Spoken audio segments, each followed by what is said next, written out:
হুজুর আমি প্রেম করে বিয়ে করি 3 বছর আগে, আমাদের ছাড়াছাড়ি হয়ে যায়, কিন্তু কিছুদিন আগে আমরা একসাথে দেখা করি এবং মেলামেশা করি।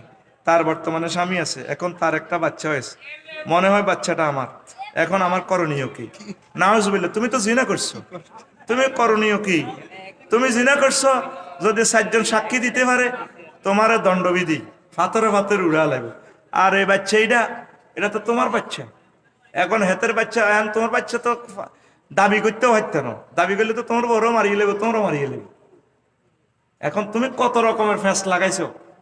আল্লাহ তোমার নির্যাতন থেকে সমাজের হেদায়েত করো, আমিন। হুজুর বর্তমানে প্রতিটি বাসায় টয়লেট বাথরুম একসাথে, এখন সেখানে উজু করা যাবে কিনা? জায়গার সংকীর্ণ হইলে করবেন, কিতা করবেন? না বেশিনও করিয়েন, অসুবিধা নাই, আলাদা আলাদা করলে ভালো আর কি, আর কি করবেন? হুজুর প্রশ্ন হলো, আমার 2 বিয়ে হয়েছে, প্রথম সংসারের ছেলের সাথে দ্বিতীয় সংসারের মেয়েকে বিবাহ দিতে পারবো কিনা? জহির ভাই কই? 2 বিয়ে হয়েছে, তাহলে কি মহিলা নি, বেড়ি নি না বেড়া? বেড়ি।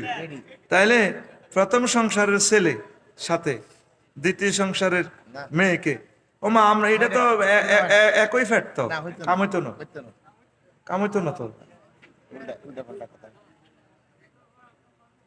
কাম হইতো না, এটা তো কি লোকাল আছে। আচ্ছা হ্যাঁ, ফ্যাট এক ফ্যাটে তো আছে তো।